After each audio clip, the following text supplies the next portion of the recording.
ನಮಸ್ಕಾರ ವೀಕ್ಷಕರೇ, ಶೋಧ ಚಾನಲ್ಗೆ ಎಲ್ಲರಿಗೂ ಸ್ವಾಗತ. ಗೋಡೆ ಗಡಿಯಾರವನ್ನು ಯಾವ ದಿಕ್ಕಿನಲ್ಲಿ ಹಾಕಿದರೆ ದುಡ್ಡು ಆಯಸ್ಕದಂತೆ ಸೆಳೆಯುತ್ತದೆ, ಮಹಾಲಕ್ಷ್ಮಿ ಮನೆಗೆ ಆಕರ್ಷಣೆ ಆಗುತ್ತಾಳೆ ಎನ್ನುವ ವಿಚಾರವನ್ನು ನಾವು ಶೋಧಿಸಿ ತಂದಿದ್ದೇವೆ. ಇದನ್ನು ನೋಡುವುದಕ್ಕೂ ಮೊದಲು ನೀವಿನ್ನೂ ನಮ್ಮ ಶೋಧ ಚಾನಲನ್ನು ಸಬ್ಸ್ಕ್ರೈಬ್ ಮಾಡಿಲ್ಲ ಅಂದರೆ ಸಬ್ಸ್ಕ್ರೈಬ್ ಮಾಡಿ, ಪಕ್ಕದಲ್ಲಿರುವ ಬೆಲ್ ಐಕಾನ್ ಟಚ್ ಮಾಡಿ. ಎಷ್ಟೋ ಜನರು ಗಡಿಯಾರವನ್ನು ಮನೆಗೆ ತರುತ್ತಾರೆ. ಕೆಲವರು ಉಡುಗೊರೆಯಾಗಿ ಗಡಿಯಾರವನ್ನು ನೀಡಿರುತ್ತಾರೆ.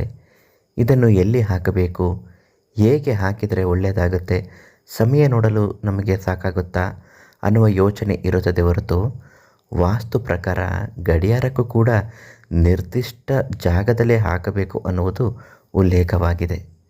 ಯಾವುದು ನಿರ್ದಿಷ್ಟ ಜಾಗ, ಇದನ್ನು ಎಲ್ಲೇ ಹಾಕಬೇಕು, ದುಡ್ಡನ್ನು ಆಯಸ್ಕದಂತೆ ಹೇಗೆ ತಾನೇ ಸೆಳೆಯಲು ಸಾಧ್ಯ, ಮಹಾಲಕ್ಷ್ಮಿ ಮನೆಗೆ ಹೇಗೆ ಆಕರ್ಷಣೆ ಆಗುತ್ತಾಳೆ ಎನ್ನುವ ಅನೇಕ ವಿಚಾರ ಗೊಂದಲಗಳು ನಿಮಗಾಗಿರಬಹುದು. ಖಂಡಿತವಾಗಿಯೂ ವಾಸ್ತು ಪ್ರಕಾರ ಜ್ಯೋತಿಷ್ಯ ಶಾಸ್ತ್ರದಲ್ಲೇ ಹೇಳಿದ್ದಾರೆ, ಗಡಿಯಾರ ಅನ್ನುವುದು ಮನೆಗೆ ಕೇವಲ ಅಲಂಕಾರಿಕ ವಸ್ತು ಮಾತ್ರವಲ್ಲ, ಅದು ನಿಮ್ಮ ಜೀವನದ ಒಳ್ಳೆಯ ಹಾಗೂ ಕೆಟ್ಟ ಸಮಯವನ್ನು ನಿರ್ಣಯಿಸುವ ಒಂದು ಬಹುಮುಖ್ಯವಾದ ಸಾಮಗ್ರಿಯಲ್ಲಿ ಒಂದು ಇದಾಗಿದೆ. ಇಂತಹ ಗಡಿಯಾರವನ್ನು ಇಡುವುದಕ್ಕೂ ಕೂಡ ಶಾಸ್ತ್ರಗಳಲ್ಲಿ ಕೆಲವು ಬಾರಿ ಉಲ್ಲೇಖವಿದೆ.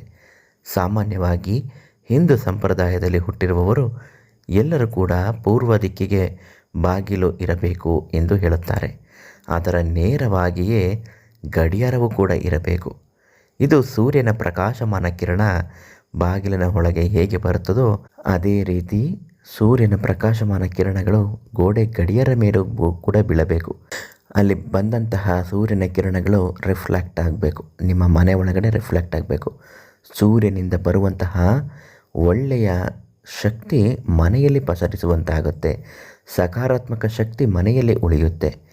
ಯಾವಾಗ ಸಕಾರಾತ್ಮಕ ಶಕ್ತಿ ಇರುತ್ತದೋ ಆ ಮನೆಯಲ್ಲಿ ಅಷ್ಟ ದೇವತೆಗಳು ನೆಲೆಸುತ್ತಾರೆ. ಸಾಕ್ಷಾತ್ ಮಹಾಲಕ್ಷ್ಮಿಯೇ ಬಲಗಾಲಿಟ್ಟು ಮನೆಗೆ ಪ್ರವೇಶ ಮಾಡುವಂತೆ ಖಂಡಿತವಾಗಿಯೂ ಆಗುತ್ತದೆ. ಆದ್ದರಿಂದ ಪೂರ್ವ ದಿಕ್ಕಿಗೆ ಇಡಬೇಕು ಅಥವಾ ಉತ್ತರ ದಿಕ್ಕಿಗೂ ಕೂಡ ನೀವು ಗೋಡೆ ಗಡಿಯಾರವನ್ನು ಇಡಬೇಕು. ಇದರಿಂದ ವಾಸ್ತು ದೋಷಗಳು ಕೂಡ ನಿವಾರಣೆ ಆಗುತ್ತೆ. ನೋಡ್ತಾರಲ್ಲ ಸ್ನೇಹಿತರೆ, ಇದು ನಮ್ಮ ಶೋಧ ಚಾನಲಿನ ಒಂದು ಪುಟ್ಟ ಗೋಡೆ ಗಡಿಯಾರ ಯಾವ ದಿಕ್ಕಿನಲ್ಲಿ ಇಡಬೇಕು ಅನ್ನುವ ಒಂದು ಮಾಹಿತಿ. ನಾಳೆ ಮತ್ತೊಂದು ಮಾಹಿತಿಯೊಂದಿಗೆ ನಿಮ್ಮನ್ನು ಭೇಟಿ ಮಾಡುತ್ತೇವೆ. ಅಲ್ಲಿ ತನಕ ಶೋಧ ಸದಾ ನಿಮ್ಮೊಂದಿಗೆ. ಧನ್ಯವಾದ.